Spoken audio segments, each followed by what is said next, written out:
Ok. Beleza.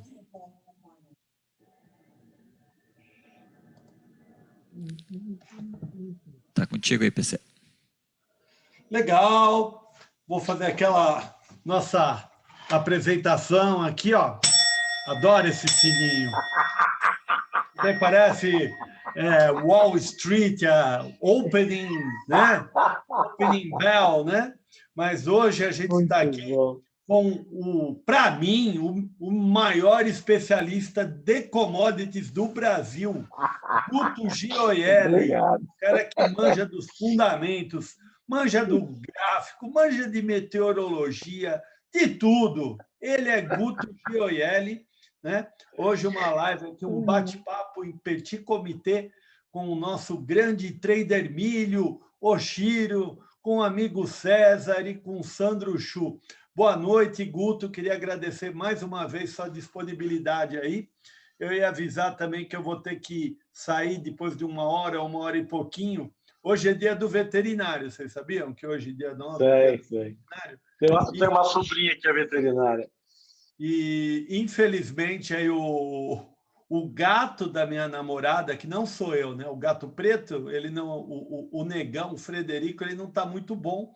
Eu vou ter que ajudá-la aqui com o Frederico, né? Então, eu já de antemão peço desculpas, né? Mas a gente vai ficar aqui uma horinha, né? E tá com você a bola aí e agradecer o Sandro aí, a coordenação aqui no Zoom. Tá contigo aí, Guto. Bom, muito bem, boa noite a todos, né? Também a satisfação sempre estar aqui conversando com vocês. E deu certo de cair numa semana um tanto quanto tumultuada, né? A gente teve aí uma situação do presidente que agora eu acho que está numa situação pior ainda do que estava antes, na minha visão, né? Porque ele inflamou, insuflou e bateu no peito, e hoje ele fez uma cartinha aí de meia-culpa e papapá. Eu acho que na verdade foi o Temer, né? Que não tem nenhum questão e nem tá ok, né?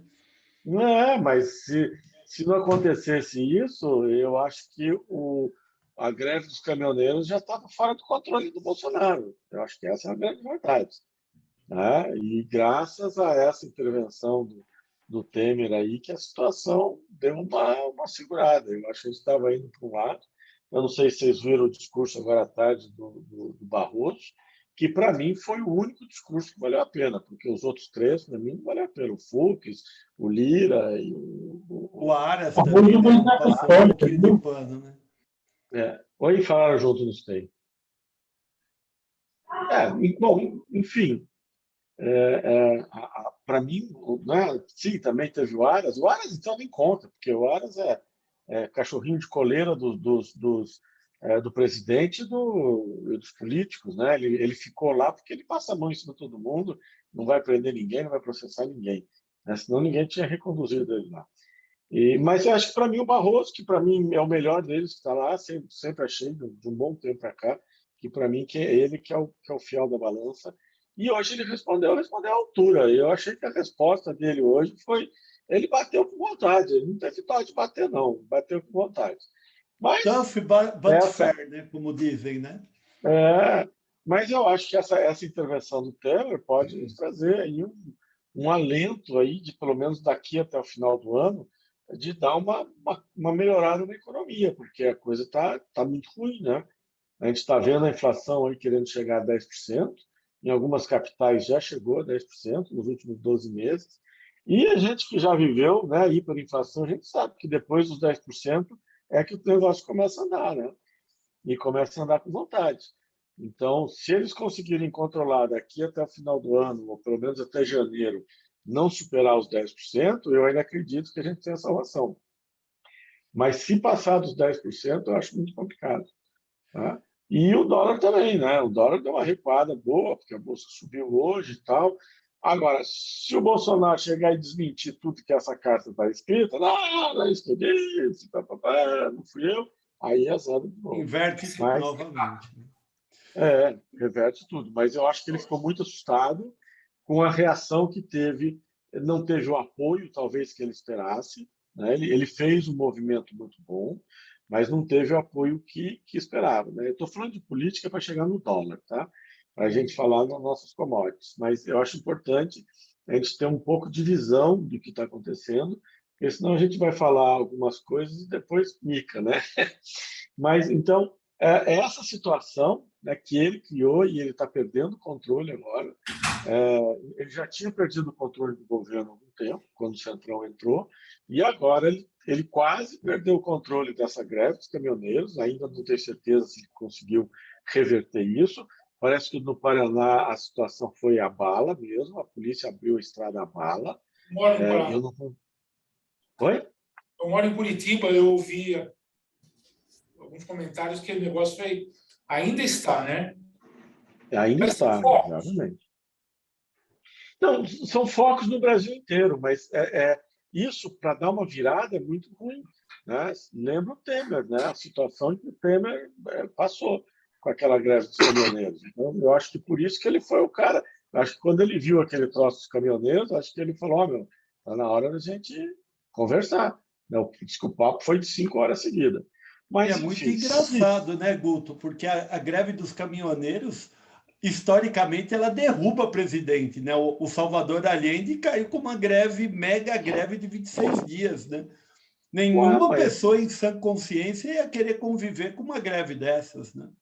Não, e lá nos Estados Unidos, né, tem até aquele filme irlandês, é exatamente sobre essa situação, né? Então a gente tem que pensar que é uma coisa, um país que vive sobre rodas, né? Se você cria, porque assim, ó, tá todo mundo com saco cheio, desculpa a palavra, mas né, tá todo mundo irritado, trancado em casa, sem emprego, sem dinheiro, né?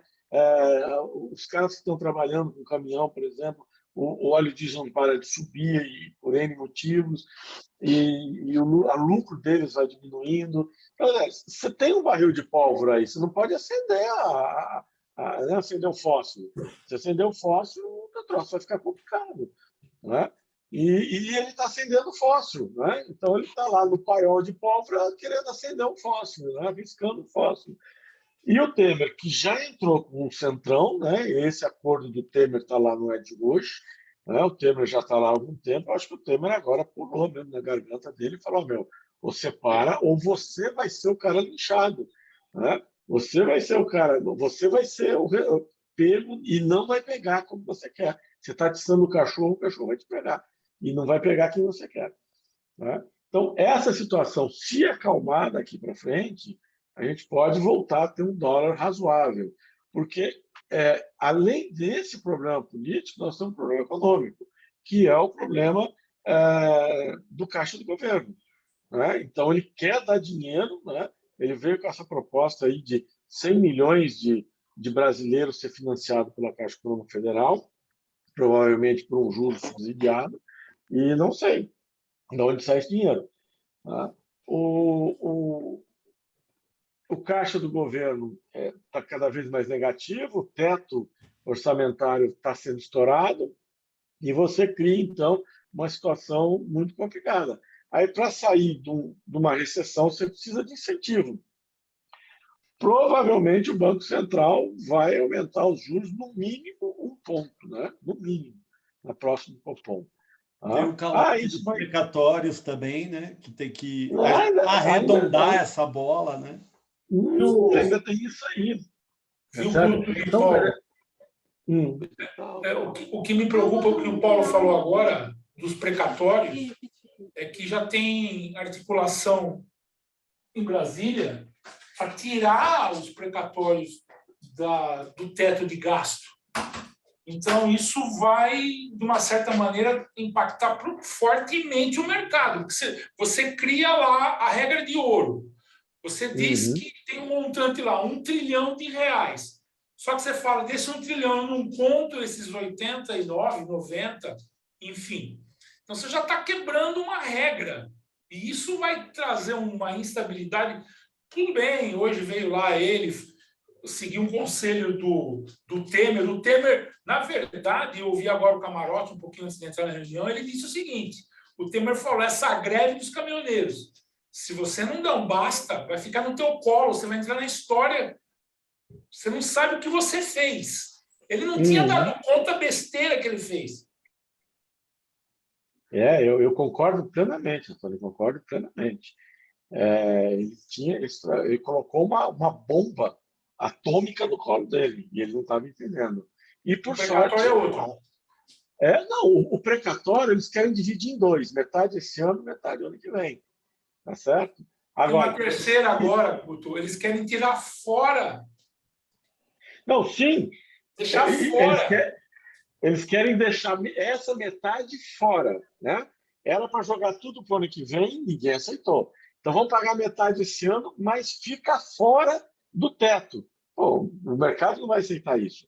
Então agora veja bem, veja o tanto que o juro subiu, tá? E o dólar não cedeu. Né? A gente estava com o dólar lá em 5,40, 5,50, 5,60, subiu os juros, o dólar veio para 4,80, 4,90, que foi uma oportunidade de compra. E começou a subir de novo. Agora, com essa confusão toda, estava lá em cima. Hoje ele acalmou. Eles estão achando que vão subir os juros e vai trazer muito dólar lá de fora aqui para dentro. Eu acho que se não tivesse subido os juros, a gente já estava com o dólar lá para cima de 6, bem para cima de 6. Mas eu ainda acho que nós vamos a 6. Tá? Mesmo subindo um ponto e meio agora, que vai até o final do ano, já estão falando em 9% o, a Selic lá no final do ano. Então, você vê quanto vai subir isso daqui até lá. Né? Nós estamos ter que mais 2 ou 3 reuniões, quer dizer, vai ser uma pancada a cada reunião. Né? E nessa somatória, entrando no ano eleitoral, nesse desgaste desse tamanho, né, que estão falando que a terceira via é o Ciro Gomes, que é o Ciro é o único que pode enfrentar todo mundo, aí eu fiquei mais preocupado ainda. Né? Então, a situação é bastante delicada. Então, o que a gente vê? Né? Essa situação toda que a gente está vendo, quer dizer, um Paulo Guedes que, se tivesse vergonha na cara, já tinha ido embora, né? Já tinha pedido, falou, olha, já joguei a toalha, vou embora. Ele não entregou absolutamente nada do que ele prometeu. Né? Já virou piada, né? Coloca essa precatória. Não, precatória tem que pagar, porque precatória é isso, é aquilo, não sei o quê. E agora, não tem como pagar, não vai dar para pagar isso. Então, além de tudo, está virando uma piada. Então, não sei, é um cara que tinha que, se tivesse vergonha na cara, tinha que vir para embora. Então, E a gente não eterna tem um ânsia ministro. de criar um novo imposto também, né? Também, quer dizer, ainda tem isso, ainda tem a vontade de criar um imposto. Então, você começa a acumular uma quantidade de desgaste gigantesco no governo, você não consegue fazer reforma, as reformas que foram feitas foram pífias, né? Então fica muito difícil. Isso vai levar ao quê? Isso leva à inflação e isso pode levar também a um dólar mais caro. Né? O dólar caro ajuda a inflação, porque você não consegue importar bens para concorrer com os bens internos. Você tem um achatamento salarial muito grande, né? Porque você está há muito tempo sem dar aumento Ganhos salarial. reais. Eu acho que nem se isso é reais, Paulo, o condomínio. E nós fizemos um retroativo de março do ano passado até agora, nós demos para ele um aumento, né, como crédito para um dissídio que possivelmente eles possam vir a ter, porque não teve nenhum dissídio ano passado por causa da pandemia. E esse ano eles não fizeram dissídio ainda, já deveriam ter feito. Então o dissídio provavelmente vem o ano que vem, ano de eleição, vai ser você vai ver, todo mundo vai gritar. Está tudo muito caro, né? E vai começar, então, ter o gatilho, que é o grande gatilho da inflação, que é o reajuste salarial. Né? Então, quando a gente coloca isso tudo numa visão global, a gente enxerga o quê? Que os preços devem subir por inflação e os preços devem subir pelo dólar. Tá? Então, o que a gente comenta? A gente comenta que o milho, né? O milho hoje eu assisti à Conab, né? A Conab entregou o relatório deles, e ele sempre é ao vivo, até teve problema no site lá. Eu pedi para eles mandarem o PDF, eles mandaram, né? Eles estavam disponibilizando por e-mail, e a gente estava acompanhando, e um dos técnicos, né? Um dos chefes dos técnicos, ele falou assim, olha, a notícia boa, né, é que talvez os preços não subam muito mais, porque nós já estamos nos preços altos e aí, né, tem algumas condições no momento que os preços talvez não subam muito mais. Mas tem a notícia ruim, porque os preços não vão cair. Não tem como esses preços caírem, né? Porque os estoques estão apertados, a própria Conab hoje assumiu 59 milhões de toneladas na segunda safra, né, de milho. Então, eles realmente foram realistas, e a diferença deles para o IBGE foi muito pequena, 1 milhão e poucos toneladas. O IBGE colocou a mais. O IBGE sempre vem com um pouco a mais, não sei qual é a diferença de metodologia deles, só que a Conab tem investido muito, a Conab tem ido muito ao campo, tem visitado muita lavoura, eles têm, inclusive, colocado fotografias durante as transmissões, mesmo nesse PDF também tem fotografias, né, dos milhos. Então, quer dizer, eles estão comprovando, gente, nós estamos indo a campo, nós estamos fazendo um levantamento sério. Né? Falei, bom, então legal. Então, essa é a... Oi? Então, essa é a...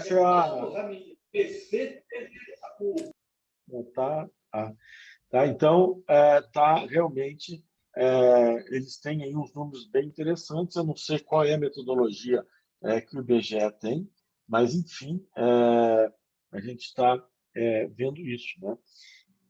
Que os estoques estão extremamente apertados e estoques de passagem se equivalem aos estoques de 2015, 2016. Então, um pouquinho mais, talvez, mas a diferença não é muito significativa. Foi um ano que também teve uma seca muito forte, que o Brasil também não exportou muito milho, mas os preços realmente foram bastante fortes. Tá? Agora, um atenuante no milho, né, que seria o fator que ele não tem muito espaço para subir na visão desse técnico da Conab, é que existe uma produção boa para vir dos Estados Unidos e o nosso milho ainda está caro, né, perante o mercado internacional. O que a gente não sabe é o consumo interno, se vai realmente ficar na casa de 70 milhões de toneladas, como a Conab está prevendo, ou se a gente vai voltar aos 72 milhões de toneladas, que era um número que era importante antes de começar a seca, né? Então, a redução de consumo interno foi junto com a queda da produção, talvez por ter ficado um pouco mais caro o milho. Mas o que a gente tem que prestar atenção são os números de exportação de todas as proteínas, né, animais. E elas continuam muito fortes. A de frango é uma que deu uma disparada grande, está indo muito bem. O suíno está batendo recorde de novo, né? E o boi agora sofreu aí com a vaca louca. Essa é uma situação bastante delicada, né? O que aconteceu? Esse NEB, que é o nome da doença, né? Não sei falar, eu acho difícil falar o nome dela, estou chamando de vaca louca mesmo, né? Ela tem a típica e a atípica. A típica é a doença mesmo, ela desenvolve mesmo. E a atípica é a da senilidade, né? É a demência. Né? Como o ser humano tem demência, os animais também têm. Tá? E ela tem, essas duas vacas, uma em Minas, outra em Mato Grosso, elas tiveram demência. Tá? O que me estranha, assim, o que eu acho muito de má fé, tá certo? É essa notícia ficar fechada por tanto tempo, porque esses casos foram diagnosticados em junho. Foi feito um exame, o primeiro exame, em que se deu positivo. Fez um segundo exame que também deu positivo, tá certo? E agora fez o terceiro exame que também deu positivo. Aí, da noite para o dia, na verdade, ele já aconteceu à noite. Nós que não sabíamos. E o boi abriu com um gap de R$ 7,00 de queda. Agora, quando o boi bateu 340, foi exatamente quando apareceu essa doença. Então, quem estava por dentro, uma JBS na vida, sei lá, outra empresa que possa estar por dentro disso, que estão sabendo, né, isso ficou velado entre eles. Mas, com certeza, eles montaram posições de venda ali. Com certeza. Compraram put, fizeram... Eles se montaram. Dali para frente, o boi veio caindo, veio caindo, veio caindo, veio caindo para 320. né? Um pouquinho menos de 320, aí de repente, pum, vem a notícia à noite, né? E o mercado já com gap de baixa, vai lá para baixo e tal. Quer dizer, os caras ganharam de 340 até 290, 295, 293, seja o que for. É R$ 50 por arroba. Quer dizer, eles, toda a alta do ano, eles conseguiram se refazer ali, né? Tanto que naquele dia os caras saíram de 8 mil contratos, teve 8.500, 8.600 contratos negociados só naquele dia. Fora o cara vinha já amortizando posição, colocando no bolso, enfim. Então, o que eu acho ruim é exatamente isso. Deveria ter tido um alerta. Eu já vi esses alertas acontecerem, tá certo? Quando a gente teve um outro caso, em 2019 fizeram a mesma coisa. Começou aquela disparada de preço, apareceu uma vaca louca ali no Mato Grosso do Sul, divisa com o Paraguai, não sei o quê.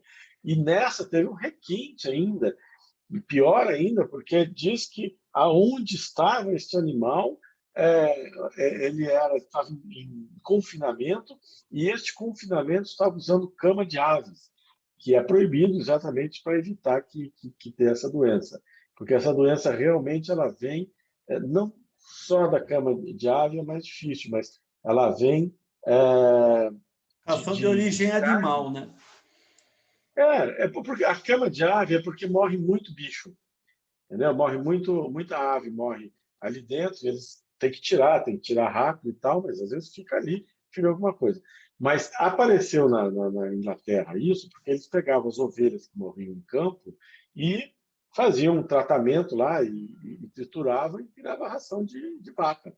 Vaca leiteira, vaca, sei lá, para engorda, enfim. E foi aí que apareceu. Então, foi proibido fazer, alimentar esses animais com ração que venha proveniente de animais mortos, né? Então, assim, umas coisas assim, meio Bizarro, né? complicadas. É bizarro, porque nós moramos num país de muita fartura, entendeu? É essa a ideia, porque você vê o americano alimentando porco com lixo de shopping, é algo assim, é algo assustador, entendeu? Eles pegam aquele lixo, o lixo geral do shopping, então, o resto de refrigerante, de hambúrguer, de aquelas porcaria toda que tem lá, eles dão uma filtrada naqueles papéis, naquilo tudo, e faz lá uma massa e entrega para o porco comer, né? Eu não sei como isso é permitido lá, num país tão avançado, mas sei lá qual que é o sistema que eles fazem. Mas, enfim, o que me estranha nessa situação toda é que, bem antes de 2019, a gente teve um caso de vaca louca.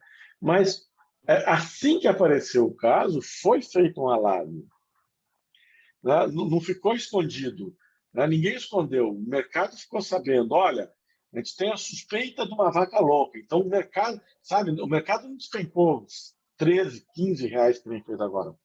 O mercado esfriou na expectativa de saber o que era essa vaca louca, se era mesmo, se não era, e tal. No fim era, né? A gente teve realmente um surto mais sério. Mas, enfim, foi controlado rapidamente. O Brasil tem uma capacidade muito rápida de fazer isso. Bom, então, se a gente pegar todos esses movimentos e imaginar que a gente tenha a felicidade que a área de serviço, que é a área que realmente emprega, volte a funcionar pelo menos a 80% do que era antes, daqui para o final do ano, a gente vai ter um aumento de consumo significativo. Tá? Então, a gente vai, o excesso que está ficando aqui dentro, seja de carne bovina, suína ou mesmo frango, ela vai ser consumida aqui dentro do país. Tá? E aí você vai ver esse nosso mercado consumir mais milho também. Então, você vai ver os preços do milho sustentados e até mesmo subindo, e a mesma coisa a gente vai ver em relação ao boi. Mas a gente precisa ter esse aquecimento daqui para o final do ano. Sempre, né, de outubro em diante, a gente tem aí um aquecimento bom da economia, final de ano, Natal, essas coisas todas, a gente vê uma dinâmica melhor. Pensando que boa parte da população tem algum dinheiro porque ele ficou trabalhando em casa, né? Ele economizou de uma maneira forçada, né? Ele tem uma demanda reprimida, né? Estava vendo uma reportagem na Austrália que tem restaurantes lá que tem 3 meses de fila de espera, né? Que o cara está ansioso para ir no restaurante.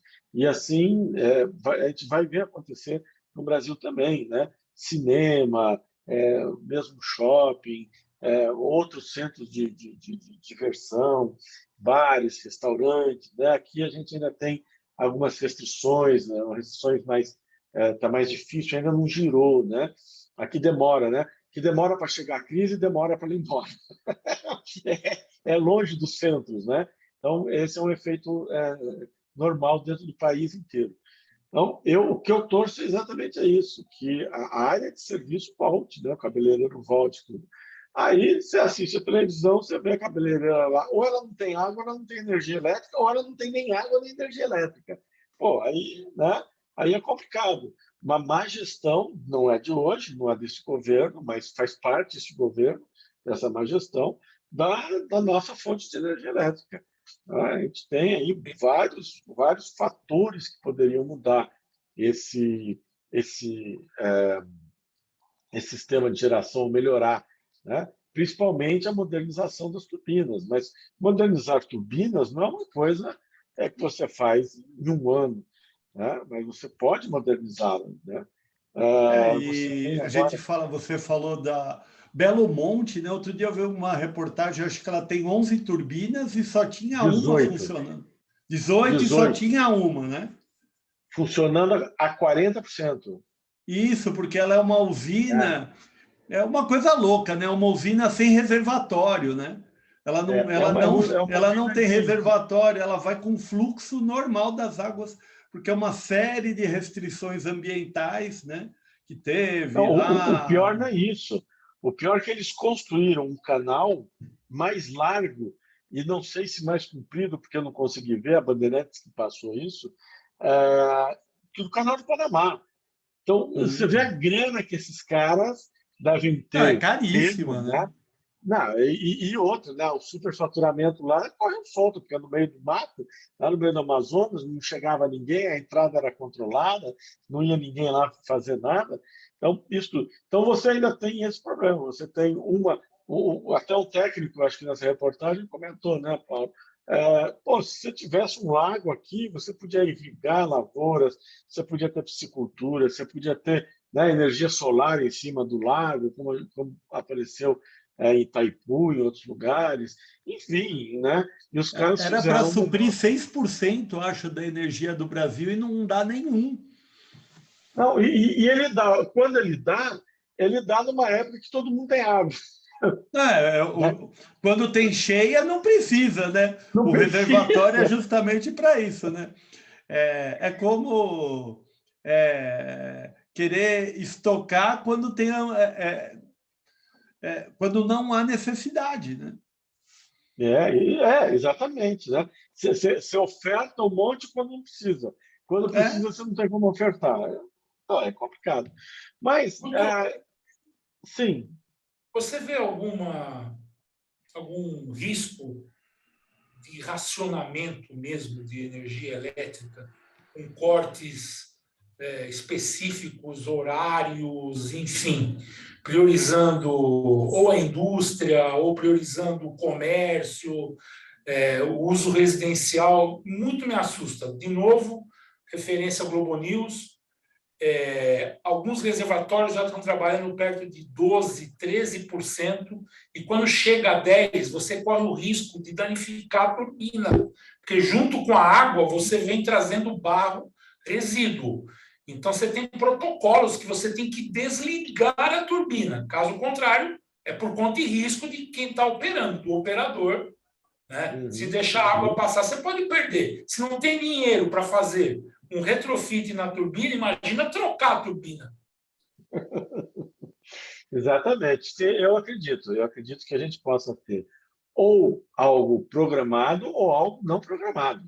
o Entendeu? apagão, Outro né? dia, a gente pode ter um apagão. Ó, ontem aqui nós tivemos ventos, antes de ontem, tivemos ventos 100 quilômetros por hora. Eu sou um cara robusto.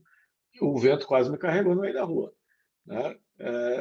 Um lugar de prédio assim também canalizou, Mas eu fiquei muito assustado, eu nunca tinha ficado tão assustado. Primeiro eu comecei a escutar um barulho, um assobio, assim, eu olhei para cima para procurar algum canudo, alguma coisa, mas não tinha, não. O vento veio sem visibilidade e foi. Então, tem várias regiões aqui da cidade, em volta aqui, que estão sem luz. E algumas cidades na região que também estão sem luz, tá certo? Mas foi um acidente climático. Agora, você pega daqui 3 meses, onde você está falando nessa condição que a gente pode ter, e você está trabalhando com a água, né, aqui no nariz. Se fizer uma marolinha, você vai engasgar com a água. Você tem um efeito climático desse, né? Você viu aí, apareceu agora, acho que no jornal, no Paraná, né, aquela ventania, que o avião até entorta no aeroporto e tal. Quer dizer, essas frentes elas estão entrando com muita violência, exatamente pelas condições de clima que nós estamos tendo hoje. Então, quando entra realmente arrebentando. Você imagina que se no momento de pico, já que o governo não quer fazer horário de verão, no momento, não é para o bem-estar de ninguém, é para evitar um apagão, né? Porque você dilui o consumo naquele horário de pico. Se você não tem, naquele horário de pico, você tem uma região que sofre com um temporal, né? O Paraná é onde passa o Leão do Itaipu, tá certo? Se você tem ali um problema, uma descarga excessiva no linhão, ou se você tem um vento, alguma coisa que causa um problema nesse linhão, tá? Você acaba tendo um apagão em sequência, né? O sistema se autoprotege e vai desligando as linhas e você tem um apagão daqueles gigantes. Bom, isso pode ocorrer exatamente, eu acho que existe essa possibilidade no final do ano. Você ter apagões regionais, né? Pelo mesmo motivo, né? Não é um apagão muito grande, mas são regiões que apagam. Mas a necessidade de você fazer os desligamentos regulares em determinadas regiões, eu acho sim, eu acho que essa probabilidade é muito alta. Ela não é baixa, não. Para mim, ela é muito alta. Se a gente olhar os reservatórios, eles estão realmente muito baixos. E não são chuvinhas, né? É muita chuva, é chuva constante, é chuva de muito tempo, né? Agora, o que eu vi acontecer aqui? Durante essa tempestade, a gente teve aqui 184 milímetros em 3 ou 4 dias. E não vai chegar essa chuva em cima, né? Essa é a ideia. Então, e também, a previsão é que daqui a pouco, em setembro, aqui já estamos em setembro, de meados de setembro para frente, pare de chover aqui, né? E aí, provavelmente, essa chuva começa a chegar aí. Então, você tem que prestar atenção. Se está chovendo no Nordeste ou está chovendo no Sul, inunda Santa Catarina, Rio Grande do Sul, tem esses problemas, não chove no Sudeste e no Centro-Oeste. A hora que seca aqui ou seca no Nordeste, as chuvas são normalizadas no Centro-Oeste. Só que esse é um ciclo. Naquele de grão em grão, eu entrevistei um Meteorólogo. um meteorologista, isso. E ele comenta desse ciclo. Ele falou: olha, isso é um ciclo, né? Ele fez um trabalho pessoal do Mato Grosso, ele falou: isso é um ciclo. E esse ciclo só termina em 2025, né? Então a gente não vai ter assim facilidade de ter água. Ele falou: mas está faltando água na cidade. Também é falta de planejamento, né? Também é problema de distribuição de água, né? Vazamento, né? Perde-se muita água na distribuição. Mas também de prever reservatórios maiores, de prever outras fontes, né, para trazer essa água. Enfim, também são coisas de longo prazo. Então, essa situação é uma situação que não é nem política nem econômica, ela é climática e não tem dinheiro que vai fazer resolver isso em curto prazo, mesmo que você invista para que essas coisas funcionem.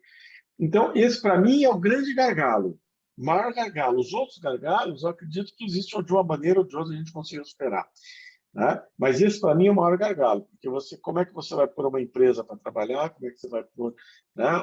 Como é que você vai fazer os seus negócios funcionarem se você começar a ter apagão? Aí, se for um apagão programado, você ainda consegue montar, se prevenir, se precaver e reestruturar. Eu não posso trabalhar na sexta, eu trabalho no domingo, né? Abre o cabeleireiro no domingo, sei lá, mas enfim, você consegue aí. Se não for programado, aí vai ser horrível, porque existe o perigo no Brasil de você fazer esses apagões regionais sem avisar ninguém. Ah, pois é, foi um rato, foi um passarinho, entendeu? Foi um raio, e não é nada disso, né? E também não sai na televisão, não sai em lugar nenhum.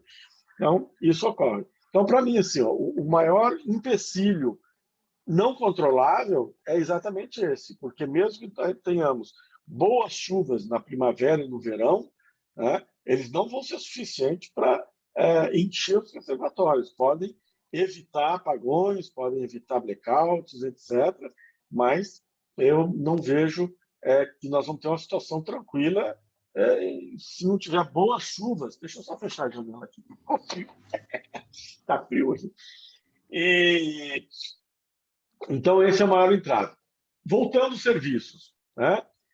Se o dólar, do jeito ou do outro, ficar na casa de 5,40, 5,50, 6, 5,80, a gente tem condição de continuar com nossas boas exportações de carne, principalmente, né?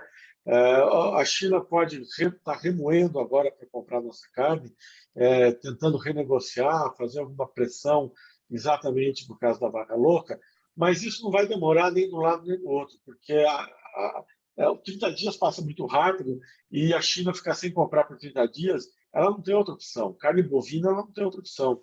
Né? A ave, nós não dependemos deles. Né? A ave é a mais diluída de todas. E o suíno, sim. O suíno a gente precisa muito da Ásia, ainda está muito focado lá. Então, eles não vão enrolar muito tempo isso e vão comprar. Vão voltar a comprar. Então, o boi tem essa chance de subir por esses dois motivos. Fazer uma recuperação acima dos 300, 310, do momento em que a gente conseguir retomar essas exportações normais para a China. Né? E o segundo ponto é que se realmente os serviços aqui voltarem a funcionar e a gente, então, vê a própria nossa economia fazer girar, né, a carne. Com certeza, eu acredito que também teve aí um aumento exagerado no mercado, em alguns pontos de venda, porque eu vi carne baixar de preço assim muito rápido. Né? Eu vou, o cara nem acabou com o estoque dele, já está baixando o preço, não faz sentido. Então, também acho que teve um pouco de abuso, aproveitaram um pouco para fazer isso. Mas vamos pensar num todo, vamos pensar com uma coisa funcionando. Em menos de 30 dias, porque já está correndo o prazo, a gente acaba com essa história da vaca louca.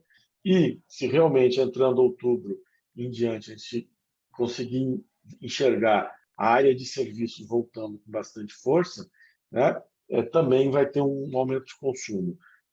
As aulas presenciais aqui estão começando a voltar, ou pelo menos aulas mistas estão começando a voltar, e as faculdades, com certeza, já estão programadas para iniciarem o ano. Né? Então, já no final do ano, a gente vai começar a ver. Então, já vai isso tudo. A minha cidade aqui, Pelotas, é uma cidade que tem 3 grandes faculdades, uma federal gigantesca, né? E realmente desapareceu. Né? E a gente tem um cliente que trabalha lá, é funcionário federal lá, mas ele é meio. Ele tem uma parafusinho a menos, né? E ele entrou até naquelas vagas especiais, ele trabalha lá há muito tempo. Quando começou a pandemia, ele foi lá no escritório, acertar as coisas, e a gente começando, eu acho que no final, né, de 2020 a gente vai ver voltar tudo ao normal. Ele falou, não, nós já estamos programados lá para voltar só em 2022. Nós ficamos, eu olhei para a Elisa, minha esposa e tal, e ele foi embora. Eu falei, pô, esse funcionário público, pô, caramba, não é possível, não sei o quê. E tal. Nada, os caras lá dentro são entendidos, né? Os caras fazem pesquisa, são epidemiologistas e etc. Os caras entenderam. O cara entendeu, falou, cara, você tem que vacinar, você tem que fazer isso, tem que fazer aquilo. Não, o troço é sério, era muito mais sério do que a gente imaginava. E é verdade, só vão voltar em janeiro ou fevereiro de 2022. Né? Então, eu falei assim, o louquinho é que está certo, né? Tem que prestar atenção nos louquinhos. Não pode... Né? Mas, então, eu acho que tudo isso pode vir a aquecer de novo, né? Principalmente uma cidade que depende muito de serviço, como a minha, a aquecer de novo o comércio. Né? Eu vi muita loja aqui fechar, quebrar, e os caras fecharem, portas fechadas, e agora eu vejo abrir um monte de loja nova, lojas fechadas em reforma forte mesmo, né, e abrindo novos negócios. Então, está sendo reposto, né? Não quero entrar no trauma de quem fechou, né, e nem no sucesso de quem está abrindo, mas houve uma renovação muito forte do comércio aqui no centro da cidade. O shopping sofreu demais. O shopping está, acho que, com metade das lojas fechadas, ou mais. Não sei como que eles vão superar, ou se isso vai voltar também, espero que sim, porque todo esse movimento, a gente tem uma noção de que todo o país vai fazer isso. Então, com isso, a gente tem aí essa possibilidade. E a soja vai junto, né? A soja, mesmo os americanos produzindo bem soja, e nós aí, de novo, com uma previsão de aumento de 7% na área plantada na América do Sul. Quando você fala na América do Sul, você está falando em Argentina e Brasil, né? Paraguai um pouco, mas somos nós que vamos ter isso. Estão falando do Brasil produzir 143 milhões de toneladas, quase 10 milhões de toneladas a mais no ano que vem. E a China está ávida para consumir isso tudo, né? Eles estão ganhando muito dinheiro, então eu acho que a soja também é bem interessante a gente ficar de olho na soja. Ela está no valor bastante forte, né? Perto em torno de $30, 28, $30, é um número forte para a soja, mas está difícil a gente ver aí uma correção mais significativa da soja. Vamos observar a soja também, né? Mas aqui a maior liquidez nossa, que é o milho, né? Eu acho que essa tendência da casa dos 90 deve manter aí por algum tempo, até a gente ter grandes volatilidades. Eu acredito que nós vamos ter grande volatilidade. E, Estoque Guto, apertado, sim. agora tu falou no milho ali, o boi, eu tô meio por fora do mercado, tá? Tô com um trabalho aí e, enfim, tá me deixando fora do mercado, tô acompanhando um pouco. Mas caiu muito o boi em função da vaca louca ali, então, né, é pontual, existe um motivo específico para ter essa queda grande, tirando tudo aquilo ali que tu falou, né, que pode ter algum outro fator. O milho não é puxado pelo fato do boi cair, por Então, exemplo, o por boi não é o exemplo, grande consumidor do milho. Ele é um não grande é? É o consumidor porco, né? O Da porco é as soja? aves. a ave e o porco, mas a gente está tendo um fator novo, né, que são as destilarias de etanol de milho. Tá? Entendi. Essa está sendo um outro grande consumo, que os caras estão construindo isso lá no Mato Grosso. Então, aquele milho barato do Mato Grosso, porque ele é caro para trazer aqui para baixo, está sendo consumido lá e transformado em dois produtos: o etanol e o DDG, tá? que é o resíduo que tem. O Oi? etanol e o... DDG. É aquele. Proteína, né? Não é bem proteína. O que acontece? Quando você como é que você fabrica o etanol de milho? Você precisa triturar o milho e colocar uma enzima que tira do milho o amido. Então, separa do milho o amido. A segunda enzima que você coloca, ela transforma o amido em açúcar, tá certo? E a destilação aí fica igual da cana. Você põe fermento comum, esse fermento de pão, É um vamos dizer assim, xarope. tá? E aí nessa calda, você põe esse fermento, e aí você vai fermentar e vai produzir o etanol. Tá? Quando você tira o amido do milho, a proteína que existe no milho, ela aumenta. Né? Não é que ela aumenta, é que como você tirou o amido, mas não tirou a proteína, esse milho ele tem um teor de proteína mais alto. Tá? Então, você começa a ter nesse milho o ideal de uma ração, que é energia e proteína. Então, você precisa comprar menos farelo, seja de soja, de algodão, seja lá o que for, tá? Para fazer a tua ração. E a China compra muito. E o outro grande fator é que ele já vem triturado. Né? Ele pode vir até úmido, se for o caso, mas o úmido não dá para longos transportes.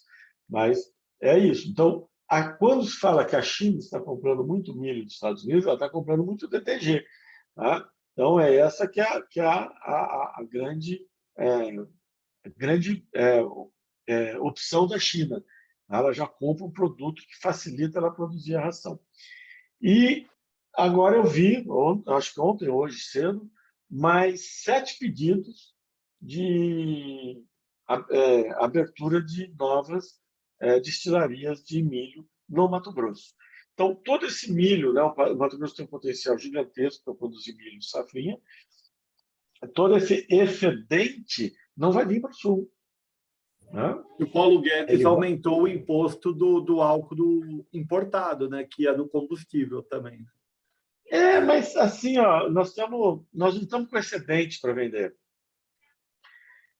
Nós estamos vendendo quase 30% do que a gente exportava no ano passado. Por dois motivos. Qual é a utilização do etanol de milho, Guto? Oi? Qual é a utilização do etanol de milho? Olha, o etanol de milho, ele, assim, ó, combustível, o mais comum dele é o combustível de carro, porque é a mesma... É o mesmo princípio da cana? Igual que da cana. Qual que é a diferença? O da cana, ele tem um cheiro característico. O do milho, ele não tem cheiro. Então, ele abre um leque um pouco maior de utilização do que o da cana. Tá? Por exemplo, se você toma um uísque de 18 anos, 20 anos, tá certo? 25 anos, sei lá. Se você for visitar uma destilaria dessa e você colocar o uísque no barril, ele vai perdendo X% do seu álcool por ano. Né? Eu fui aqui na União, aqui em Bento, né? E eles têm lá, eles mostram, eles colocam vidro nos barris para mostrar para a gente e tal. E eu tive também, no interior de São Paulo, eu tinha comprado da Old Eight, né? Meu pai tinha comprado da Old Eight, um barril que vinha com malte da Inglaterra. Eles faziam o Old Eight e vendiam aquilo. Depois a gente comprou e colocou cachaça dentro. Né? E a gente colocou cachaça dentro e ela vai evaporando, ela evapora pela própria madeira. E aí, o que acontece? Você tem um xarope ali concentradíssimo. É de qualidade, é bom e tal. E você precisa fazer o quê? Você precisa colocar o álcool ali. Né? Você precisa colocar água e álcool para você fazer o blend perfeito daquele whisky de 15, 20, 25 anos, sei lá. De 5 anos já dá uma baita diferença. Tá? E você precisa de um álcool neutro. E quem produz álcool neutro é o álcool de milho. Né? Isso você consegue fazer. Né? Ou parece que da beterraba também dá, que é o que faz a vodka. Mas a vodka é um processo de 3 destilações, né? Por isso que ela é diferente. Mas você consegue, então, utilizar esse álcool porque ele não dá sabor. Então, se você conseguir fazer o álcool neutro e colocar num copo, você bebe achando que é água, porque ele não tem odor nem paladar. O álcool de cereais, né? Até usa para fazer licores, tudo isso. Então, ele serve para isso também na química e na farmacêutica. Né? Então, a gente importa dos Estados Unidos etanol de milho exatamente para direcionado a isso, que o da cana você não consegue tirar aquele sabor característico, né? Aquele aroma, né, que você tem quando você toma cachaça, você sente ali, né, com mais intensidade. Quando é o etanol do carro, ele não tem essa intensidade, mas também o teor alcoólico dele é altíssimo, né? 98, 99, né? 95, por ali. Tem que ser em torno de 92 para cima. Mas essa é um grande objetivo. Né? E eles estão produzindo isso. A grande vantagem, né, que se realmente, né, com essa lei agora, que é possível vender o etanol direto da usina para o posto, que eu não sei se realmente tem esse interesse da usina fazer isso, porque traz, né, distribuição, cobrança, etc.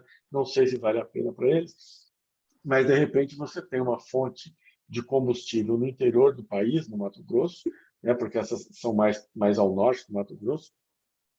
Você tem essas empresas lá, né, fornecendo combustível em toda aquela região, né? Até mesmo para Rondônia, para Acre, para Amazonas, sul do Pará, Goiás, Tocantins. Né? Você tem aí uma logística muito melhor do que você produzir isso em São Paulo e mandar lá para cima. De repente, você começa a ter algumas facilidades em torno disso. Então, isso vai incentivar o consumo do milho no Mato Grosso. O Mato Grosso produzir e consumir o milho dele, né? Ou pelo menos boa parte do milho dele. Né? Com isso, vai também forçar uma produção maior aqui para baixo, aqui para o sul, Sudeste, enfim, né, que se invista mais em regiões que têm condições de produzir milho no verão e as regiões que têm uma condição boa de produzir milho no inverno. Então, eu vejo aí um incentivo grande. O Brasil tem aí, esse ano realmente foi uma catástrofe, mas foi um ponto extremamente fora da curva, mas a gente tem o potencial aí em 2, 3 anos, né? Agora acredito que vai demorar uns 3 anos, de ser o maior exportador de milho do mundo.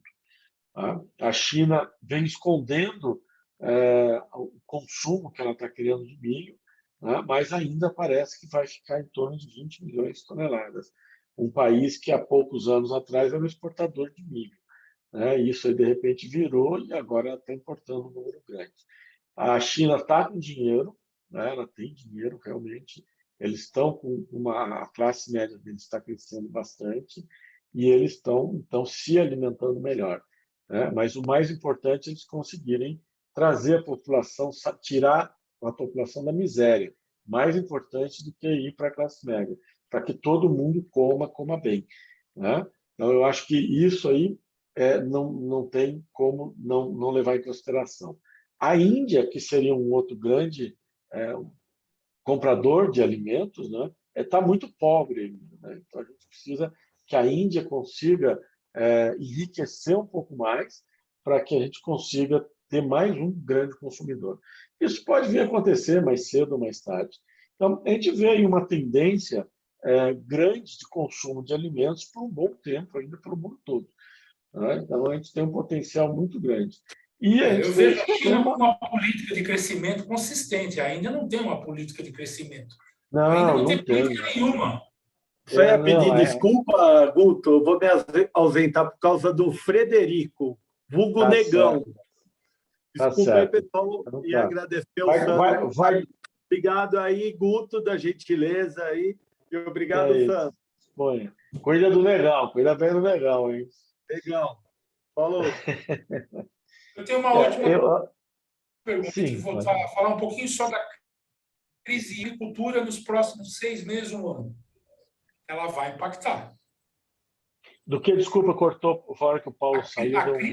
A crise hídrica, a Ah, pouca para chuva, 2025. Mas chuva, assim, Antônio, assim, a gente as precisa ver se próximas safras. isso. O que a gente precisa entender? Se a gente vai ter uma crise hídrica de reservatórios de água para Sim, beber, encher reservatório, e uma crise hídrica de agricultura, né? seca. Porque, assim, ó, se você tiver secas pontuais, né? Não são secas longas, secas pontuais, né? O meteorologista que eu entrevistei, ele falou em secas em dezembro e janeiro, que é a época mais quente que a gente tem, e é uma época fundamental para enchimento de grão, né? Ele não fala numa seca generalizada, mas ele fala numa seca no sudeste e no centro-oeste, né? E um pouco no sul, né? Mais assim de Santa Catarina ou Paraná para cima, e no centro-oeste e no sudeste, numa época complicada. Mas são secas, pouca chuva nessa região toda e localizadas, né? Não são amplas, não são chuvas amplas. E quando tem a chuva, ela é mal distribuída, né? Chove muito em 1, 2 dias e fica 20, 25 dias sem chover para chover de novo, né? Então, mas são chuvas agrícolas que não enchem reservatório. Então, para a gente ter chuvas para encher reservatórios, a gente tem que ter aquela famosa invernada. Invernou, nubla, chove 3, 4, 5 dias sem parar, aquela chuva que não é forte, ela é constante, né? E vai chovendo. Eu lembro dessas chuvas e tal. Mas ele comenta exatamente isso, que esse ciclo vai a 2025. Então, quer dizer, a gente ainda tem esse problema. Por isso que eu digo, a gente prestar atenção no preço, principalmente do milho, né? A soja também será impactada, mas principalmente do milho. Por quê? Porque as notícias que a gente tem até agora é que o aumento de área de milho para o verão é algo insignificante, né? Vamos repetir mais ou menos a mesma área que nós tivemos no ano passado e no ano retrasado. Por quê? Porque são regiões que têm vocação para fazer isso. E são regiões onde de altitude, onde o dia é quente, a noite é fria, então o milho tem grande produtividade. Agora, se a gente vai passar ainda com o mesmo tamanho de área de verão, com essa possibilidade de a gente ter uma infelicidade de seca em dezembro, janeiro, que está fazendo parte desse ciclo que nós estamos vivendo, a gente tem esse problema de ter os preços dispararem no final do ano. Né? Mesmo estando muito perto de uma colheita, vai ver que a produção é pequena. Né? E aí, o que vai acontecer? Vai acontecer que nem esse ano, que depois chove na hora de colher e atrasa o plantio do milho de novo. Então, é isso. Né? Estava conversando com um rapaz de Goiás, ele falou, olha, a nossa região aqui tem muita gente que, se não tiver um verão bom, eles não vão ter condição financeira de plantar safrinha. Né? Sim. Talvez compre uma semente ou de paiol ou qualquer uma semente, joga no chão que der lucro. Né? Então, é isso que a gente tem que prestar atenção. E isso afeta o boi também. Né? Eu estava entrevistando o Paulo lá do CPEA, né? Ele que é encarregado da série de Zomina, e é o que ele estava comentando. Ele falou, mas presta atenção, o que a vaca, o bezerro ou o terneiro comeu esse ano? Não é nada. Né? A vaca não conseguiu dar leite para o bezerro, porque teve seca no início do ano, a gente já veio do final do ano passado com pastagens ruins, choveu, depois já veio a maturação do capim e veio a geada. Então, o que esse bezerro mamou na vaca? O bezerro desmamado comeu o que no pasto? E o terneiro, né, o garrote que estava crescendo, comeu o quê? Então, você vai ter animais raquíticos para engordar agora no próximo ano. Que tipo de oferta de gado que você vai ter no início do ano que vem? Né? Então, a Guto, situação do né? boi é complicada, sim. Só emendando na pergunta aí com relação às chuvas, né, e a irrigação das lavouras, milho e soja, eu li umas notícias também que, além disso, nós tivemos um milho de baixa qualidade, principalmente no Paraná, e que parte dessa produção ela acabou de ser, ela teve que ser descartada, ela não pôde ser aproveitada. Você chegou Exato. ouvir algo a respeito? Não, Porque, não, eu já além da passei por crise isso. hídrica, teve Isso, as isso, geadas, né? isso, exatamente. Então, você vê, por que esse ano foi terrível, né? Porque você teve uma seca no início do outono e depois você teve três geadas, né? A terceira geada já não teve o que fazer, né? Não tinha mais o que estragar. Isso é extremamente atípico, né? Você pode ter 94, quando eu perdi muito milho, foi uma única geada, né? Mas a gente tinha um clima bom, choveu, fez frio durante 3 ou 4 dias e depois voltou tudo ao normal, né? Esse ano não, esse ano você teve uma seca muito forte e depois você teve três geadas. O que acontece com o milho? Ele isopora, ele vira um isopor. Você debulha ele está bonitinho, você debulha ele, não pesa. Não pesa nada. Você enche a mão assim, não tem peso. Aí você quebra ele é exatamente um isopor dentro. Ele é uma massinha branca e não tem nada, não tem nutriente nenhum. Então, as empresas cooperativas, cerealistas, não aceitam. No começo, eles começam a aceitar que eles conseguem empurrar no meio do milho bom ali e dão, né, e vai embora, passa, né, vamos dizer assim. Mas depois não aceita mais, porque o volume começa a ser muito grande. E ele é descartado, ele tem que parar de colher, passa a grade em cima e pronto, não tem o que fazer. Teve sim, teve muito. Tanto que eu acredito que o Paraná ainda vai fazer mais uma revisão para baixo da produção total deles. Né? E teve regiões ali que as cooperativas já falaram em 60% a 65% de perda. Né? Então, perderam muito mesmo. Né? Não tem como. E mesmo assim, eu ouvi você comentando, né, que o preço não vai subir e também não vai cair. Então, ele deve ficar meio estável. Mas E, com os estoques caindo, com essa perda, na verdade, teve que descartar esse plantio. Mesmo com isso, o preço ainda vai ficar estável, Guto, na sua opinião? É, assim, ó, na minha opinião, o preço não deve cair mais do que já caiu, porque nós estamos num ponto muito crítico. Né? Quem tem milho está precisando fazer dinheiro, está jogando esse milho no mercado, o comprador está aproveitando e derrubando o preço para baixo, né?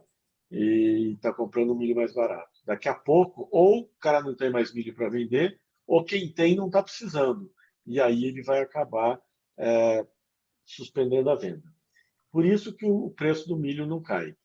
Para o preço do milho subir, a gente vai precisar entender o que vem pela frente, principalmente em termos de clima, né? Porque o nosso milho realmente está caro em termos de mercado internacional.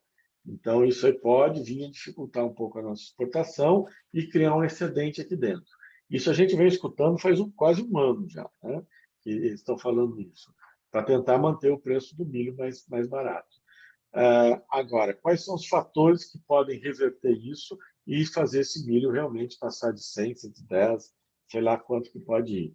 São exatamente a gente começar a sentir problemas daqui para frente no plantio, né?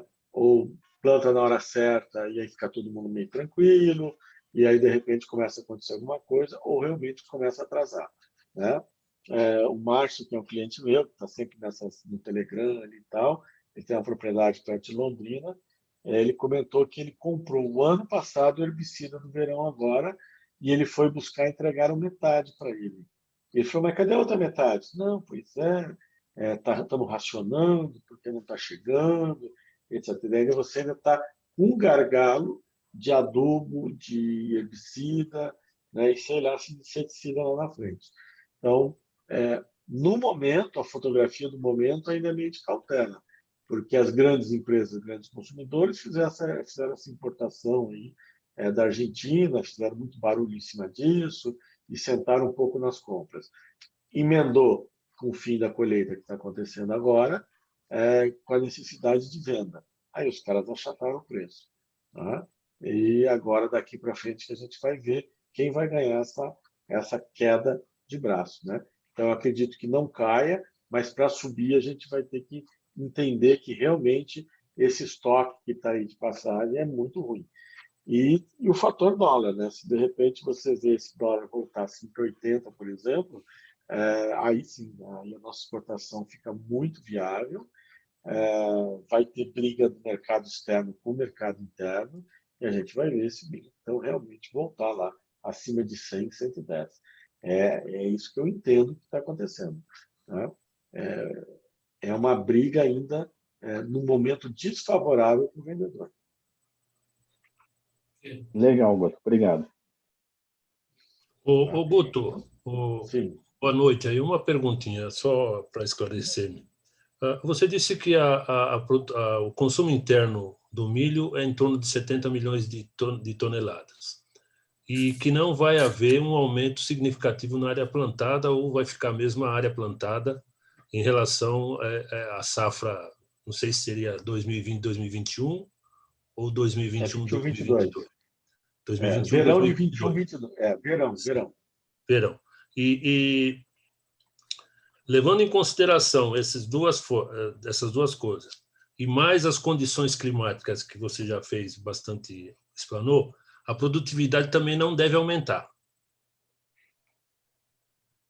E levando em consideração todos esses detalhes, a nossa previsão de safra é em torno de quantos milhões de toneladas? Então, a previsão para o ano que vem é melhor do que a previsão que foi feita para esse ano. É uma previsão de 115 a 120 milhões de toneladas. 120 certo? milhões. Essa é a previsão. Esse ano a previsão era 108 e nós produzimos 80 e poucas. 87, 89, dependendo do que você quiser olhar. Uhum. O que a gente tem que prestar atenção, Virgílio? Assim, você tem consumo de 70 milhões de toneladas. É uma projeção também, mas provavelmente vai ser alcançada, talvez até superada. Então, são 35 milhões de toneladas por semestre, tá certo? Tá. Então, se você tem O trimestre. Semestre. Não, semestres, 35 milhões de semestre. Semestre. Porque você tem 70 no ano, então no semestre. Então, você presta atenção. Quando nós produzimos muito bem no verão, a gente produz em torno de 27 a 28 milhões de toneladas. Esse ano nós produzimos 24. Se você consome 35, está faltando 11. Já está que era o faltando. estoque de passagem. Era o estoque de passagem, tá certo? Então, você Certo. tinha 10 de passagem, mais os 24, faltou 1 milhão para fechar o semestre. Por isso que os preços dispararam no primeiro semestre, porque você tinha falta de milho. Tá? Bom, agora a gente produziu 59. Desses 59, tira 35. Né? Ok. Então, sobrou 5, 15. 15, um pouco mais. 15 com 9, 20, 28. É isso? Está certo na conta? Tá? Então, você entra o ano que vem, tá? Sem poder exportar nada, para você ter uma folga para poder chegar na safrinha. Tá? Então, se a gente for fazer uma conta, né, é uma visão muito autista demais, mas se a gente for fazer uma conta, a gente chega a janeiro, que seria o início, a segunda quinzena de janeiro já existe a possibilidade de a gente ter milho colhendo, mas não no volume que abasteça bem o mercado. Mas só o fato de ter milho, a gente já pode ter uma condição de baixar o preço e a gente já tem uma noção do que está acontecendo. Mas a gente pode chegar a janeiro com uma quantidade de milho em estoque ridícula, tá? Que não são esses 5 milhões.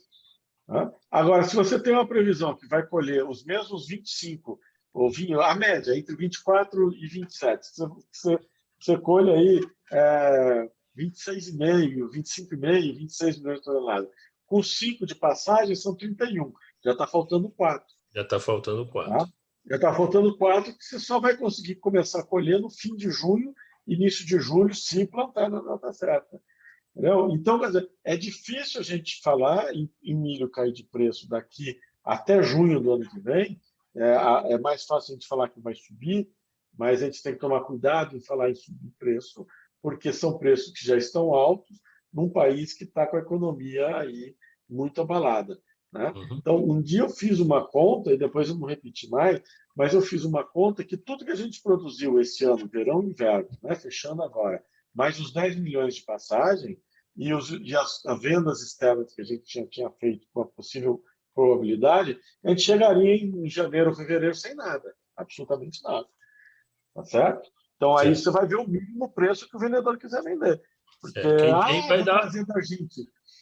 Não trazer da Argentina não é assim, né? Não é para qualquer um. Né? Então, essa é a ideia, porque você tem que pensar que o consumo do milho ele é regionalizado. Né? E não são só grandes empresas que consomem, tem empresas pequenas. Então, você pega lá, sei lá, 5, 6 grandes empresas brasileiras que realmente consomem muito milho, elas têm condição de ir buscar na Argentina 5, 6, 7, 8, 10, 20 navios. Tá? Foi o que eles fizeram. A gente importa 400, 500 mil toneladas, trouxeram 2 milhões e 300, 2 milhões e 900. Tá? E acomodaram o mercado agora. Mas tem uma bomba aí armada para frente que o clima vai definir. Né? Então, se você conseguir plantar o milho cedo e conseguir colher esse milho na segunda quinzena de janeiro, em bom volume, e assim mesmo mostrando que as colheitas de fevereiro e março serão muito boas também, né? E que a safrinha está sendo plantada cedo, aí você pode ter uma pressão de baixa do milho e tal, mas também não tem espaço para cair muito, né? Porque você também vai ter um primeiro semestre forte. Realmente, duas coisas que podem derrubar o milho é o dólar mais desvalorizado, o real mais valorizado, e você tem uma lavoura de verão realmente numa condição muito favorável. Né? E aí isso pode vir derrubar. Mas a probabilidade maior é a gente enxergar o milho com preço mais alto do que ele está hoje. Né? Porque você vai passar esse momento de sufoco de quem está colhendo e precisa plantar. Então, dentro de um mês e pouco, né, até meados de outubro, grande parte do Brasil vai estar plantando, já a maioria plantado, mais aqui para o sul que planta mais tarde um pouco, mas aí para cima vai estar tudo plantado, e o cara plantou, né? Com dinheiro, sem dinheiro, o que ele tinha ele vendeu, seja o que for, ele plantou. Dali para frente, se ele tiver alguma coisa, ele vai segurar. Né? E aí o clima que vai mandar. Então, se tiver um problema climático e o dólar não atrapalhar, né, não ficar abaixo aí dos 5, 5,20, até mais um pouco para cima, a tendência é a gente ver o milho subir muito, principalmente o vencimento janeiro, né? Porque o vencimento janeiro ele pode vir a pegar a tendência de tempo ruim ali de da virada de novembro para dezembro, né? O março é uma incógnita, né? Porque se a gente tiver um ano muito bom, o março não vai acompanhar.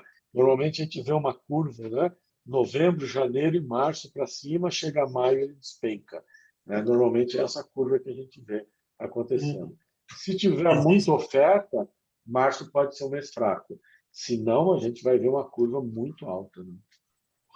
O grande produtor, ele pode pensar numa troca, plantar menos qualquer outro, por exemplo, deixar de plantar um pouco de soja para plantar mais milho para tentar aproveitar esse Olha, possível.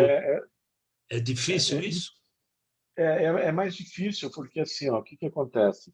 Eu, como produtor, quando plantava, e até mesmo vi agora reportagens exatamente em cima disso, em vários canais, em várias fontes, você tem o seguinte, a soja ela é extremamente resistente a veranicos, né?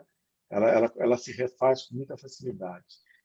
E a quebra dela ainda te produz, ainda te vale a pena, né? O milho, ele não. O milho ele tem que ter uma constância para ele ter uma boa produtividade. O segundo fator do milho, o crescimento do milho é a diferença da temperatura do dia e da noite. Tá? Ele tem que ter calor de dia, frio à noite, calor de dia. E muitas regiões do Brasil que plantam soja, não muita soja, a variação de temperatura do dia para a noite é muito pequena. Muito pequeno. Né? Então, você tem um fator de estresse muito grande para o milho em relação a isso. Tá? Então, a você fazer essa opção, teve um ano desses assim, que eu resolvi fazer uma opção dessa e plantei 40%, 60%, me arrependi profundamente, porque o milho malemar pagou o custo dele, que, além de tudo, normalmente é 50% maior do que o da soja.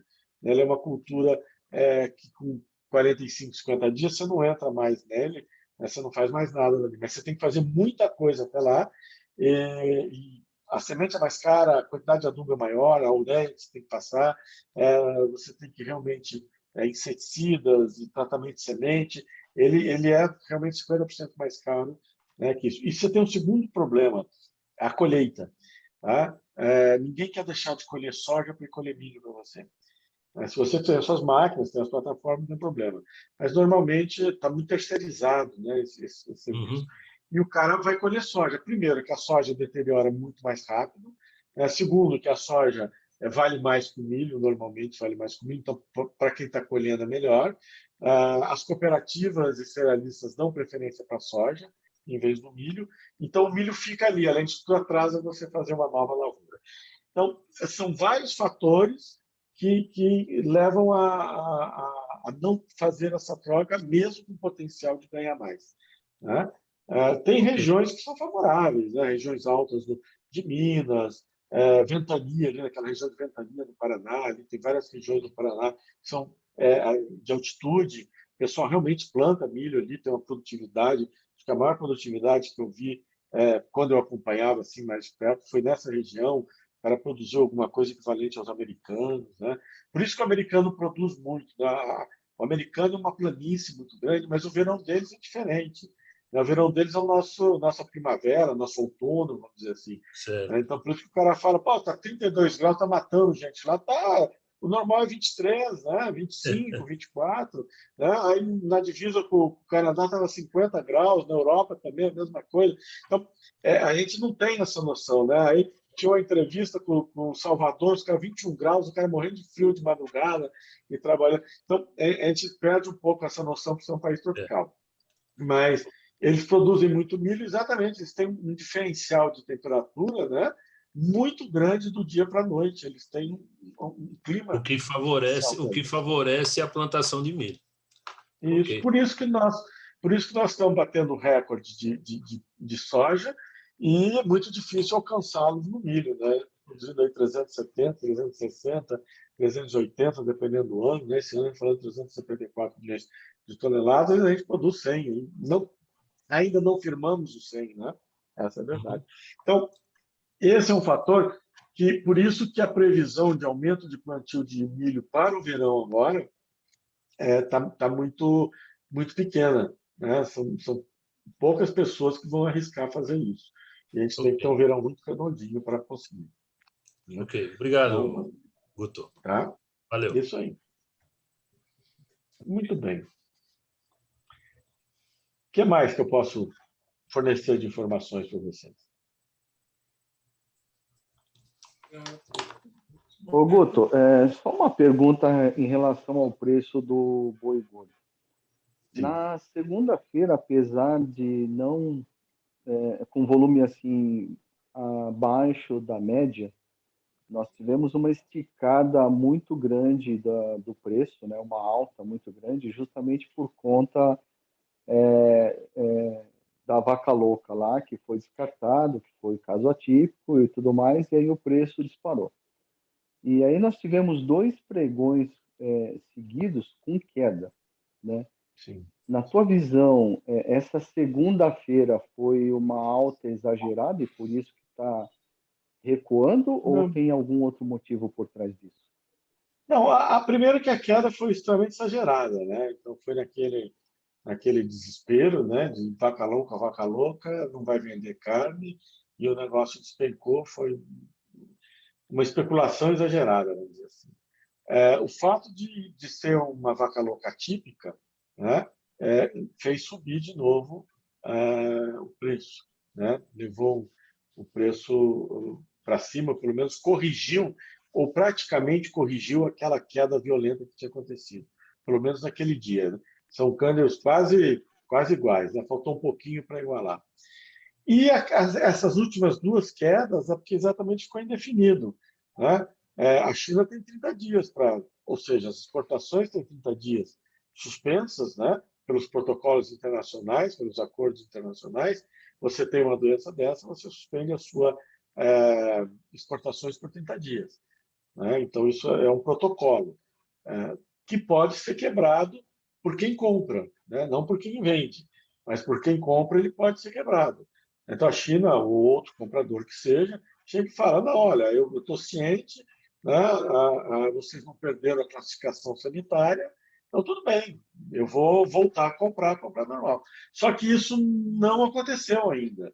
Então, os preços voltaram a esfriar de novo, né? Os preços não estão conseguindo comprar no mercado físico, pelo menos no Paulista, que é a nossa referência, abaixo dos 300. Ninguém vende. O cara oferece 300, ninguém vende. 295, 298 que a gente vê na Bolsa, os caras não estão vendendo. Estão vendendo 300, 305, 310. Esses são os valores que estão girando, conforme a região, conforme o lugar, enfim. É esses que estão acontecendo. Tá? Então, é uma questão de ajustar isso, né? Se você voltar, por isso que eu falei, né, em 30 dias, ou menos de 30 dias, porque o prazo já está correndo, menos de 30 dias, o prazo já está correndo, voltar as exportações a ocorrerem novamente, a gente vai ter uma retomada de preço de novo.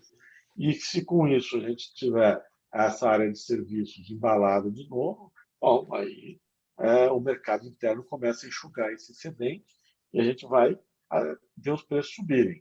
E aí, se realmente firmar tanto exportação quanto consumo interno, provavelmente os preços vão subir mais ainda, porque aí cai nesse problema dessa oferta de animais para engorda, que não vão ter um potencial tão grande quanto os animais que foram formados em anos de pastagem normal, né?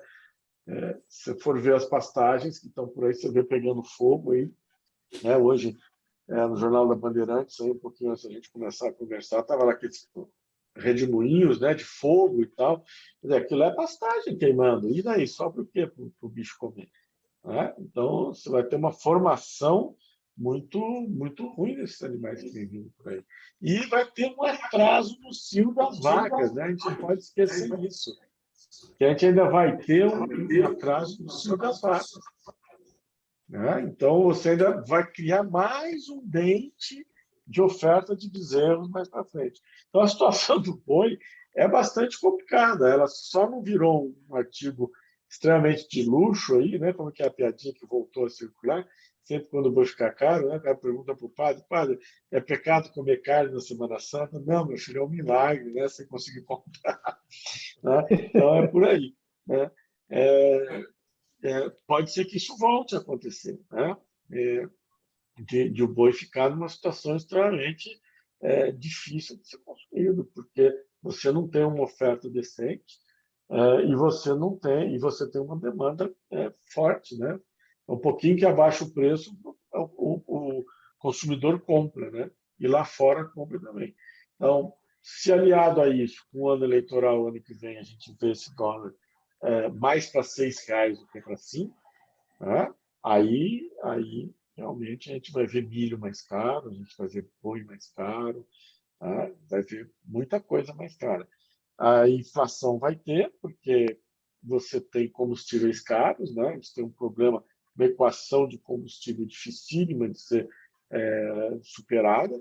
A importação de gasolina e diesel é gigantesca no Brasil, nós não temos refinarias, nós somos autossuficientes em produção de petróleo, mas não em combustíveis. Então, a gente importa uma quantidade gigantesca por empresas que também são empresas particulares e que elas fazem a Petrobras reajustar o preço ao nível do mercado, porque se a Petrobras não fizer isso, elas param de importar, né? Porque ela não é uma estatal que a gente vai lá e banca, né? Então, uma Shell da vida, que faz parte da Raíssa em Cosan, né? Do grupo Cosan, ela não vai enfiar a mão no bolso para bancar essa brincadeira, tá? Então, eles têm que reajustar. Então, esse equilíbrio, né? Essa paridade internacional de preço de petróleo, infelizmente, a gente não vai se livrar mais disso, porque nós não temos capacidade. Agora, quanto tempo? O governo fala, não, então não, vou investir dinheiro para a gente ser autossuficiente em combustíveis. Tá? Não tem esse dinheiro, supondo que tivesse, quanto tempo demora para construir uma refinaria? Então, a inflação também vai ajudar a comer isso tudo, né? Então, os preços também não só subirão real, como eles vão subir nominalmente. Essa é uma realidade. Tá? Porque você vai ter energia elétrica, essa bandeira vermelha vai subir mais ainda, né? Conforme a situação vai ficando mais crítica, Poxa, eles vão subir mais ainda. Com certeza, pode ter certeza. Esse é outro tipo. Essa é uma tentativa de evitar o racionamento real, né? Você começa a encarecer ela a um ponto que você realmente, né, fique aí só com uma lâmpada acesa em casa. Então, isso é uma realidade. A segunda é que você não vai conseguir controlar o preço dos combustíveis. Se você tiver um aquecimento da economia, a gente vai ver o petróleo continuando caro. A China falou, não, eu vou meter a mão nas minhas reservas aqui e vou jogar petróleo no mercado para acalmar. Ela vai fazer isso dentro da China, né? E por quanto tempo ela consegue fazer isso? E tem outra coisa, a famosa estratégia, né? O estoque estratégico. Até que ponto ela vai queimar petróleo lá, assim também. Então, se você tem um reaquecimento, você tem consumo de petróleo, o petróleo sobe de preço. Então, olha a engrenagem que nós estamos entrando, né?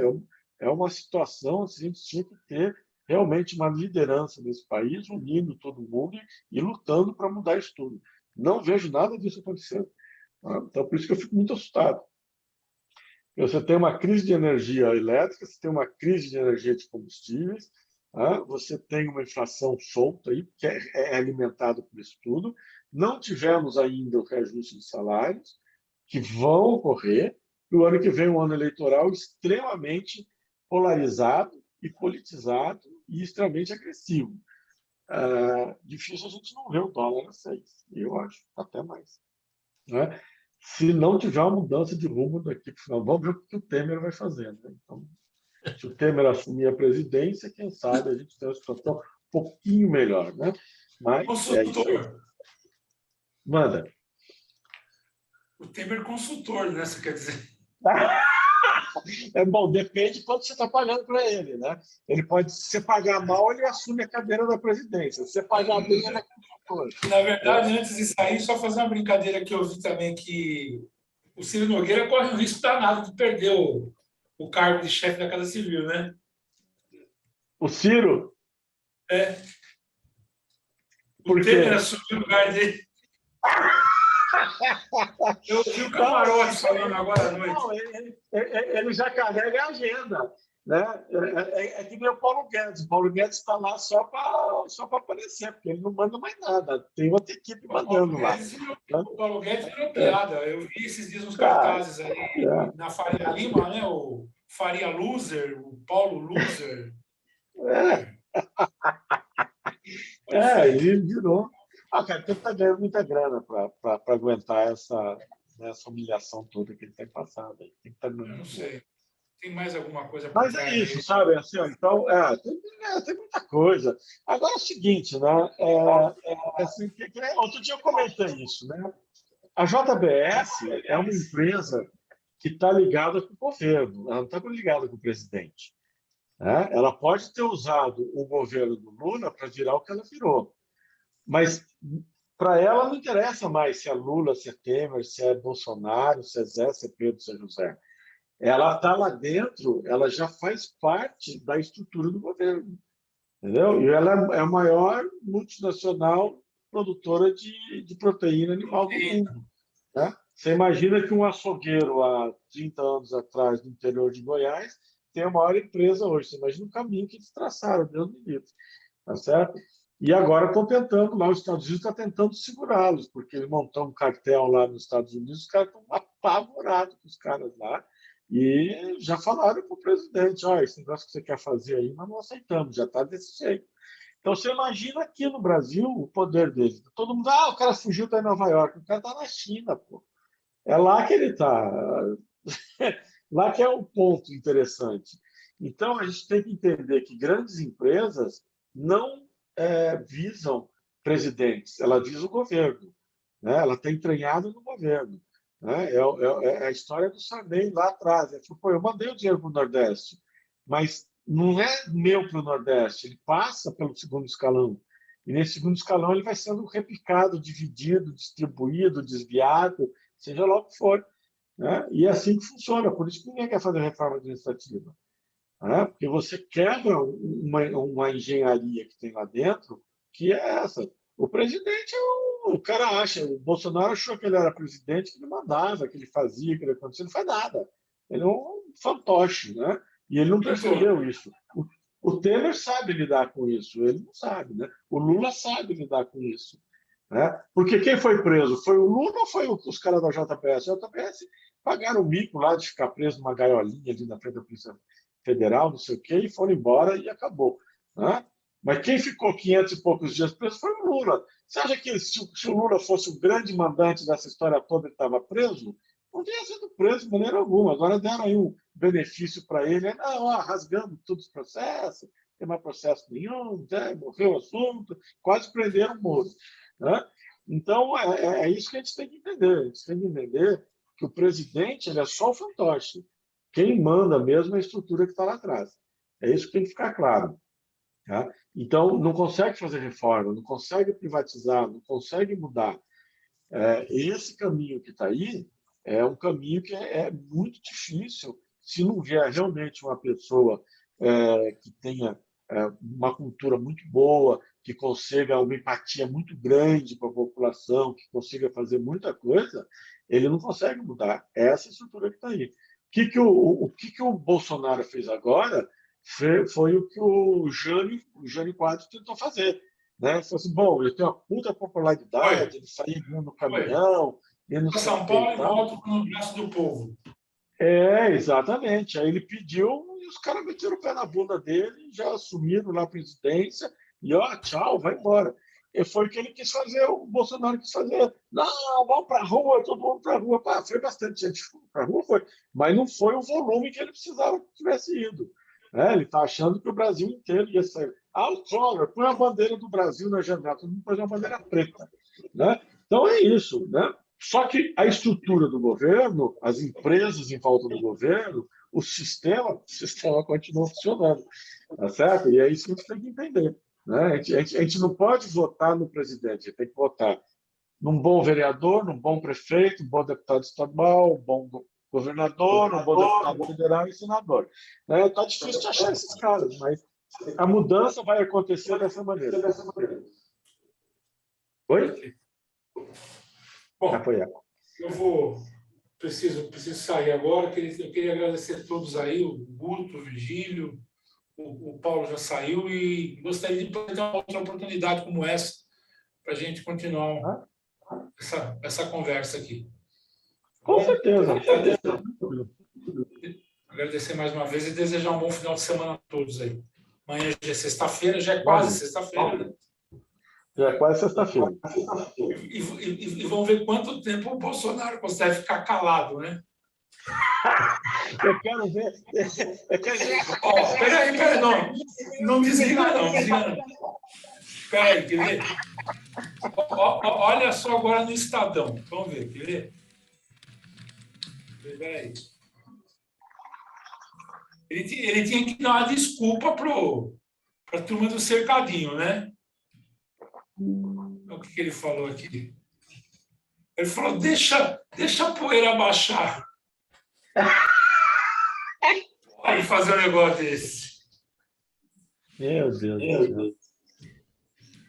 Não entendeu? Já falou. Falou, pessoal, deixa a poeira baixar. Então, esse é o problema. Ele tem lá os fanáticos deles que vão estar amanhã no cercadinho cobrando ele. Ele tinha uma live agora, vou desligar agora para ver o que ele falou na live. Então vai, depois faz um resumo para nós. Guto, muito obrigado, então, hein? Obrigado, Guto. Obrigado aí pela tua agenda. Valeu, gente. Valeu. Eu que agradeço. Pode chamar que a gente vem de novo aí, conversa. Vamos ver se para o final do ano a situação está melhor. Né? Pois é. Mas a tendência é que os preços, né, se a gente for pensar assim, se for esse quadro negativo, que nem eu estou comentando, Deus queira que não seja, nominalmente esses preços vão subir com a inflação. Né? Só que o produtor está pagando em cima em dólar, então ele não vai aceitar só o nominal, vai ter que ter um reajuste real. Então, existe essa possibilidade.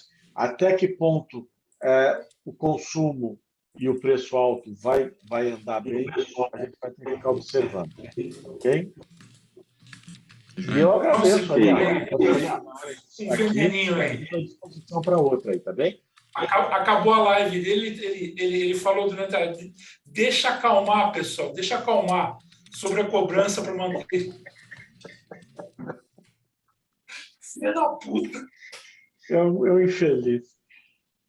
Feliz. Obrigado, Guto. Obrigado a todos. Bom fim de semana. Tchau. Abraço, Guto. Até mais. Tchau. Valeu, pessoal. Valeu. Tchau.